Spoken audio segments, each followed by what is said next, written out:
Good afternoon, eighth grade Bobcats. Mr. Flater here. Welcome back to another great week at the Helena Middle School. On today's Bob lesson, I'm going to pick up where I left off last week. This was a brand new Bob lessons that I kind of put together, these were based on kind of themes of things that have been going on, conversations that I've been having with students.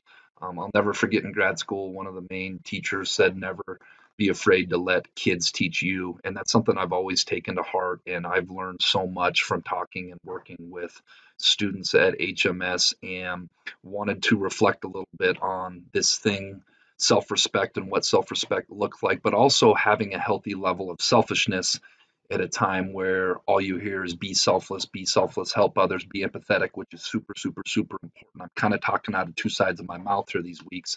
I'm not saying stop doing that, but I'm also saying healthy level of selfishness looks like keeping yourself in running your race, swimming your race, your metaphorical race in life, your goals, your visions you have, keeping that at the forefront of your mind and doing things that feed your goals and feed your visions, and refraining from things that will get you sidetracked. So I hope you guys enjoy this series. I hope you guys have a great week. And we're off and running on part two of two-part series, keys to self-respect and healthy levels of selfishness. The next key is not comparing yourself to other peers, friends who are competing in their own race. So many times I have conversations with students, and clearly they are basing their own value or their own success on that of those people going on around them. And for this one, I really want to refer back to this picture once again. Looking around at other people and comparing yourself to other people that aren't running or swimming or competing, and that's a metaphor, in your own race, is a huge mistake. Looking around and comparing yourself to other people doesn't help your performance, doesn't help your own value. It doesn't help anything. If anything, it just gets in your own head, and unhealthy self-talk can develop based around your own self-worth. We all come from we all come from different skill levels, different ability levels. When I have conversations with students, I may have a conversation with a student that, hey, you're passing all your classes. This is outstanding work you were doing, because I know that that student really is busting their butt and coming to school every day and doing their best. Where I may have a conversation with a different student who has all B's, saying, this isn't your best work. I know this isn't your best work. I know you're not being Bob. I know you're not being the best version of yourself possible. Keys to self respect is not comparing yourself to other people, rather than being Bob, being your best and being honest with yourself. Am I being my best? Not am I competing with somebody else or compared to somebody else, but are you being the best version of yourself you're capable of? The next key to self respect is not letting others compromise your self worth or your own value. And when I say compromise, that maybe wasn't the best word to use, but so many times I see friends that have, or excuse me, friends, I see students who have fallout with their friends. Maybe they've decided to try the romantic thing and that goes south on them, and they end up um, on the side of getting broken up with, and then they start to reflect and they start to internalize their own self-worth based on somebody else's inability to see their worth. So many times I see this happening. Your self-worth does not change based on somebody else's inability to see your worth. I've talked at length in middle school about friendships and how they come and go and they evolve, and refining friendship circles, and how really you're going to end up losing a lot of friends on the path to gaining friends. The dating thing for those of you who have begun to do that, that is a trial and error process. And to really figure out who you want to be with someday, you have to kind of go through that trial and error process sometimes to figure out what you do like and what you don't like in another person. And not only that, but to identify your weaknesses and your strengths in a relationship. All of this is learning. And when these things fall apart and these things don't go well, yes, there's always good things to reflect on in terms of what could I do differently? What are my shortcomings as a person, as a friend, as a dating partner? But you can't let other people compromise your self-worth and start to think down on yourself based on friendships and relationships that fall apart. Have that level of self-respect and have that healthy level.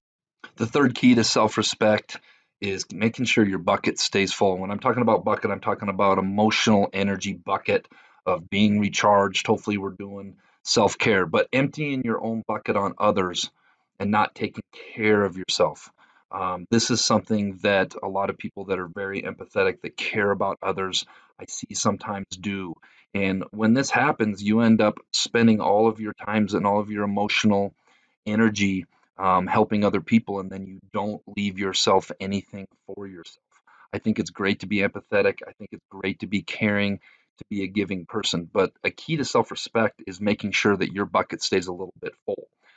If you end up spilling all your bucket and taking care of others, and then there's nothing left for you to take care of yourself with, that's not acting with self-respect or a healthy level of selfishness.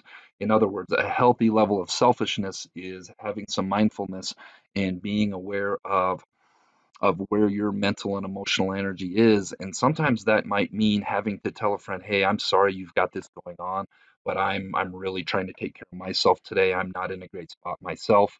And recognizing when your bucket is getting low.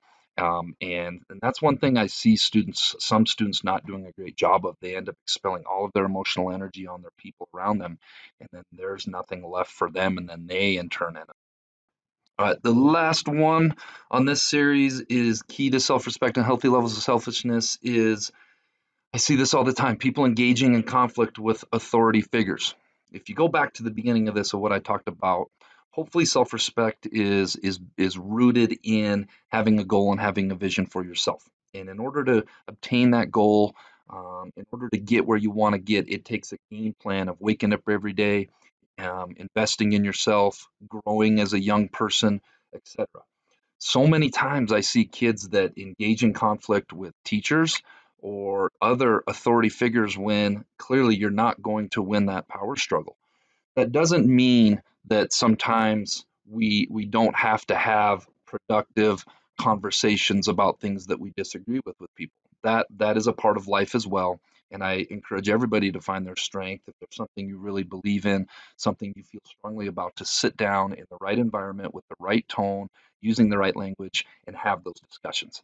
But I see so many kids engaging in conflict with authority figures, maybe getting asked to leave class, and that's just straight up disrespecting yourself, right? Because if you get kicked out of class or you put yourself in a position where you're not in school, or you're not in the classroom, then really you're the one missing out, and you're the one that's missing on that learning, and you're the one that's missing out on that opportunity to grow and to accomplish your goals and your visions.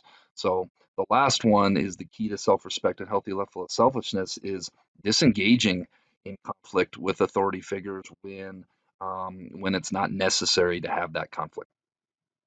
All right, that brings us to this week's Jelly Bean Question of the Week winners.